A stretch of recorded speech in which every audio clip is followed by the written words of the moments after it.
Hello everyone, my name is Bianchi aka Year the Collector, and this is another episode of One World Under Doom from the pages of Thunderbolts Doomstrike number 5, the series finale. Chronologically speaking, this is issue 40 out of 76 issues when you add all the tie-ins and the main books together. However, this will be episode 14 on my YouTube channel. As some of you might know, I am only covering this series alongside the Fantastic Four, the Avengers, and the main title for this event. With that being said, let's start this episode with a quick recap of what's happened so far with the Thunderbolts. As you already may know, Dr. Doom declared that all nations are provinces of the new United Latveria.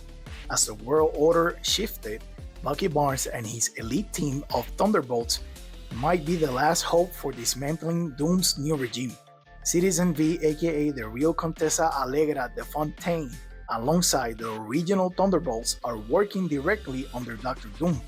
They are called the Full Guard Victories, a secret police set up by Doom to find and eliminate any and all dissent against his regime. Previously, they forced Bucky to surrender when they threatened to destroy Wakanda's Great Mound, the source of the country's vibranium. After being captured, Bucky was transported to Doomstadt, where he was tortured and interrogated for weeks. While Barnes was missing, Natasha Romanova, the Black Widow, traveled all around the world looking for, rescuing, and recruiting all available members of the Revolution's Thunderbolts. Sharon Carter, aka Destroyer, Melissa Gold, aka Songbird, Ayo and Aneka, the Midnight Angels, Sal Romero, aka Ghost Rider 44, and finally the Sentinel of Liberty himself, Steve Rogers, Captain America. Together, they broke in the dungeons of Doomstadt to rescue their leader, the Revolution. This is where we pick up the story on issue number 5. First thing in this issue is the explanation of how they managed to bypass Latveria's shields. As you know, even the Avengers could not get through the barriers outside Latveria's borders on 2 separate occasions. So, Steve Rogers was a bit skeptical on whether or not the life-size model decoy of Valentina Allegra de Fontaine could break through those same barriers. But as some of you may know, in the last Thunderbolt series, the first person Bucky got in touch with when he assembled the Thunderbolts was Valentina. It wasn't until their first mission together that he found out it wasn't exactly the real Valentina, but a live model decoy. These decoys became a thing during the height of S.H.I.E.L.D. People like Maria Hill and Nick Fury, more specifically, were using these robots all the time. It wasn't until the real Valentina showed up in the Thunderbolts Doomstrike number 1 that we found out that the live model decoy of Valentina was actually autonomous. I mean, that's just me drawing that conclusion because it's never stated in plain text, but they were actively working for opposing sides during this story. So Valentina's decoy was acting of her own free will, if that makes sense.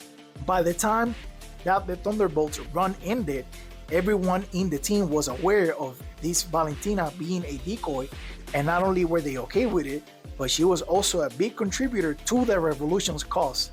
So much so that in the beginning of Thunderbolts Doomstrike, when Dr. Doom destroyed Thunderbolts Mountain, this Valentina got caught in the explosion. The only thing Bucky could salvage was the head of the robot, which he ended up using again when he hacked into the space station where Doom kept all of the Earth's nuclear weapons that were confiscated from every country when he took over as ruler of the United Latveria. So yeah, the live model decoy of Valentina have been more than capable up to this point. I know that was a long-winded explanation, but I like breaking things down if I know they are somewhat justified. And Valentina's decoy story arc might get lost in the sauce with everything else that's going on. So, long and behold, that's how, or rather why, they were able to get through the shields of Latveria. Steve Rogers, or even you perhaps the reader, skeptical of the logistics here, but Contessa is one of the top spies in the world, and this live model decoy and its AI were fashioned in her likeness after all. As I said in the previous Thunderbolts episode, Steve Rogers brought Bucky's arm. Now, this one specifically was the same arm that Bucky let go when he dropped Steve in the Atlantic Ocean.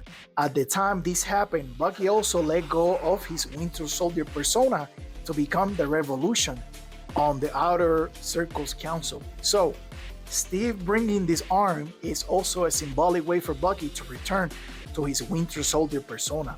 All that will become clear as day by the conclusion of this story, so stay with me here. Steve Rogers proceeded to do the most army thing possible at that moment. He asked Bucky permission to join his operation. Think about that for a second. Captain America was brought along by Black Widow to Latveria to rescue Bucky, who's standing there barefoot wearing only a rag. Steve is one of the best tacticians in Marvel, and he could easily take charge of any operation the moment he walks into it. But he sees Bucky as his equal in many ways, so he shows discipline by following protocol. That's just a way between soldiers to show respect. Or maybe he was just busting his balls a little bit, which is also what soldiers do to each other. That shows how they build camaraderie. We also get a comment here from Ghost Rider 44. He said that finally, after 80 years, Captain America joined the Hellhunters.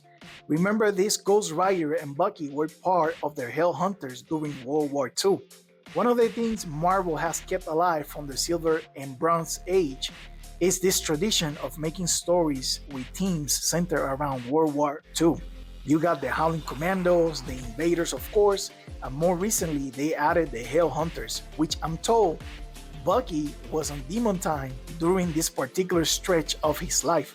So yeah, this moment is bringing a lot of shared history together between these three veterans, with Bucky being the connecting tissue since he was in both the Invaders and the Hellhunters.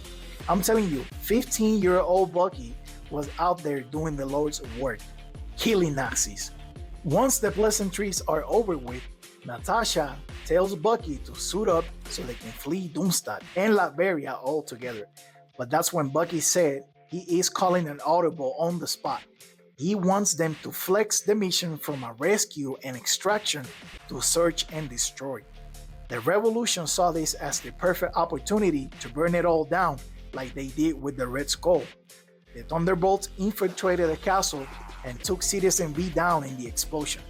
Why not take it all the way? On the other hand, Natasha reminded Bucky that this mindset is what got them into this whole mess in the first place.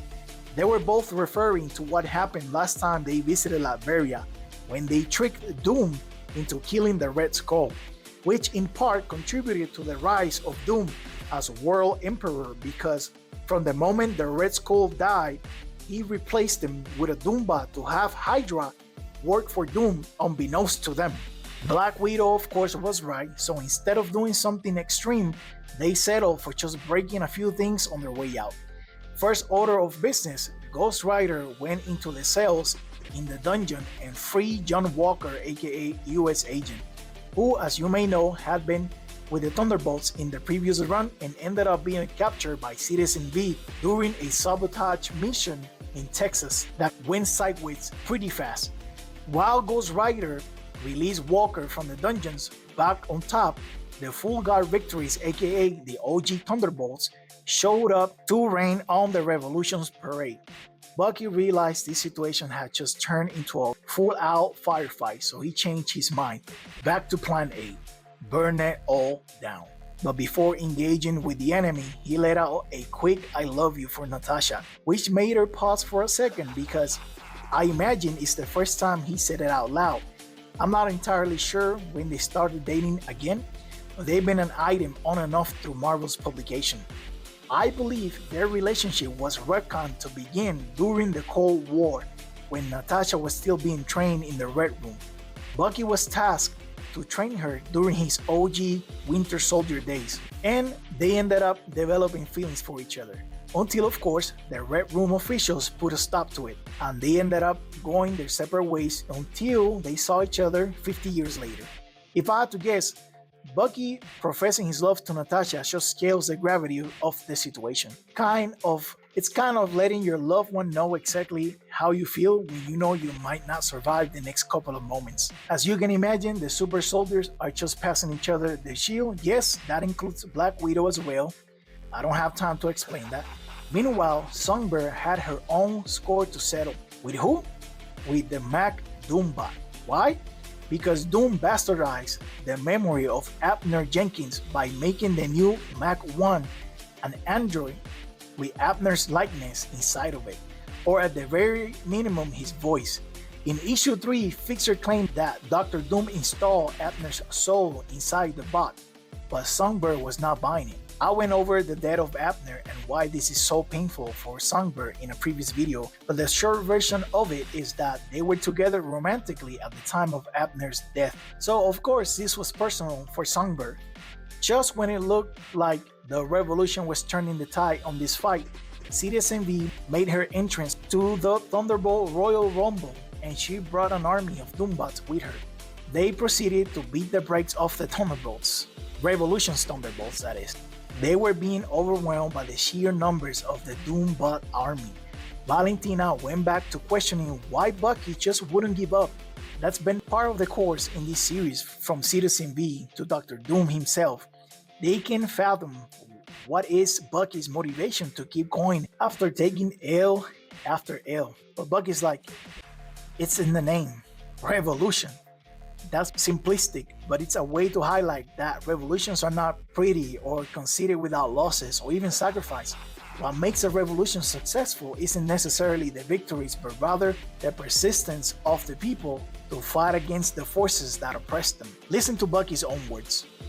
It's standing for the one thing you know is right when everyone else decides is wrong. It's how principles survive, fighting to keep them every day. You think I'm hiding my time as the soldier, but you're just telling on yourself. Revolution is not a name that I took when I left the soldier behind. It's what I was the whole time. That's why I took the name, so other people know it's never too late. While Bucky gave out that speech, Black Widow had Fixer pinned down and invited him to listen to it. This is where my suspicions on Fixer became confirmed. Bucky and Fixer have some shared history, of course.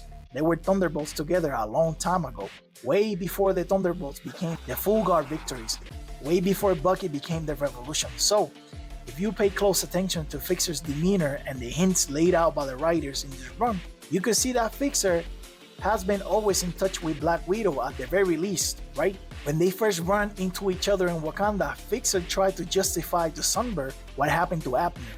Also, when Citizen V gave him the order to activate the protocols to turn Mac Doom into a bomb, then by the end of the issue, we saw him intercept what I believe to be a message from Black Widow, and you could see him questioning things. And it's not a coincidence that in the next issue, Natasha gets a hit on her search after searching for 2 weeks. To me, it was Fixer who leaked Bucky's location. All my doubts were dispelled by what Fixer did next, because he activated a protocol to deactivate the Doombot army, which means he didn't just have doubts about what the Full Guard victories was doing. He prepared for the worst case scenario, that being opposing Doom. With the numbers no longer in her favor, they managed to neutralize Citizen V. But wait, there's more. Fixer also decided to upload all the footage collected in Doomstadt and the footage of the Shelbyville incident that would exonerate Bucky as the main suspect of blowing up his own hometown. Yeah, all of it was uploaded to the internet for people to see and come to their own conclusions about it, all in the hopes that Bucky and company allow Fixer and the Thunderbolts to redeem themselves after fighting on the wrong side of this war. In the end of this fiasco, Bucky got what he wanted. They ended up burning Doomstadt to the ground. As they flew away, we saw John Walker, aka US Agent, also leaving Doomstadt. He gave a nod to Bucky when he said "hell of a wrench," in reference to the speech Bucky gave him and others in Texas. I went over that as well before, but the short story of it is that during World War II, Bucky heard a speech from Winston Churchill that inspired the invaders to turn the tide on the war. Churchill told them something about being the wrench that dismantles the machines that grinds people in its gears. Hell of an analogy, hell of a wrench, like Walker said. During the flight home, Bucky and Steve also had a few words about everything that had transpired. Steve's mind was stuck between worry for his friend or impressed by his partner. Again, Steve is another character that's intrigued by Bucky's call to arms against Sorcerer Supreme Dr. Doom. He reminds Bucky how the people have accepted Doom as their ruler all around the world, yet here is the revolution actively fighting against that. Some people might call that terrorism, right? Using violence to pursue political or social change. Basically, the definition of what terrorism is in layman's terms. First, I found it hilarious that Steve Rogers would be the first person in this entire arc to use that word. It's Americans who be throwing the word around the most, as their government actively sponsors or supports political violence all over the world. In any case, Bucky's answer to Steve is justice, plain and simple. What would have happened if they didn't stand up for what was right in 1941? What if Churchill or Stalin were more concerned with legitimacy than with opposing Nazi Germany, right? Because now more than ever, they are criticized for how they wielded power during the war. The point is that it doesn't matter what the polls say or what the law is, and that's quite the revolutionary stance by Bucky. But he is right. The law isn't inherently right or wrong, moral or immoral. Sometimes the law is just a tool of those in power. And as long as that power is held by Doom, there will be those like him and the Thunderbolts to resist against him. Then he said, like that old French song said, we walk, we kill, we die. And when we fall, a friend comes out of the shadows to take our place. This is just another reference to the real-life revolutions of the French during World War II. What Bucky is talking about is Le Chant de Partisan, or Liberation Song, aka the anthem of the French resistance. The author is Anna Marley, a French artist of Russian origin who fled to London after the German occupation of France in 1940. Marley composed and wrote the song at the end of 1941 in Russian, a mobilizing song entitled Guerrilla Song or Partisan March, in response to the advance of the Nazi army in her country of origin. When Emmanuel d'Astier, one of the French resistance leaders, heard her perform the song, he immediately said, "This is the song we need for France." Joseph Kessel, himself of Russian origin, wrote a French version with his nephew and writer Maurice Drouin, and Le Chant de Partisan was born. During this time period, Germany had occupied France and was actively oppressing its people. After the government and the army capitulated and collaborated with the enemy, a group of workers, students, peasants, and old soldiers came together to resist, and thus the French resistance was born. This song clearly asks all the people who still believed in liberty and freedom to fight Germany. This same exact sentiment is embodied by the Thunderbolts with Bucky as the revolution. They fought Doom however they could because it was the right thing to do. The story finds its conclusion 2 weeks later by way of Bucky and Natasha reuniting in a diner outside of Shelbyville. As you can imagine, Bucky went back to Shelbyville to help his hometown in the recovery efforts of the nuclear attack. Natasha asked if this was voluntary work or perhaps Bucky was punishing himself because he felt responsible for what happened. But Bucky said it's not like that. He is generally just trying to help the people. However, Bucky was starting to question if everything they did was for nothing. Doom was still in power. It was Doom's symbol on flagpoles all around the world. But before Natasha could give her take, the news was interrupted by a report of what has been dubbed the Lightning Revolution. Turns out, after people around the world saw the footage that Fixe released to the public, they took up arms and began organizing and mobilizing against Dr. Doom's regime. They have been making headway in destabilizing Doom's infrastructure by destroying vibranium mines, Doombot factories, and military camps like Camp Lehigh, essentially dismantling a large portion of Doom's industrial pipeline. The authorities assume these groups are connected to Bucky Barnes, but so far none of these groups claim any affiliation to Bucky. The only thing they have in common is the Lightning Revolution symbol they leave behind after every attack. And that concludes the story of Bucky Barnes, The Revolution. In the end, Bucky took the name of Revolution as a symbol, not to cleanse his name and his past as the Winter Soldier, but as a call to others to resist being defined by their past. When it was all said and done, James Buchanan wasn't the revolution, he was just a part of it because the revolution belongs to the people. Listen, I am fully aware that it's inconvenient to follow along the story of a character through separate titles, to separate runs, to separate eras, but even so, if you pick and choose those specific moments for said character and they make this linear arc that builds and develops that character, chef kiss. It's like you found a small treasure that nobody knows about. That's exactly how this era for Bucky Barnes feels to me. From the pages of Captain America Sentinel of Liberty, where he took the mantle of Revolution, to the previous Thunderbolts run, to the beginnings of One World Under Doom, to now Thunderbolts Doomstrike. It's the story of Bucky Barnes making the decision to become something much more bigger than him. And with that being said, my name is Jiangxi, aka You're the Collector.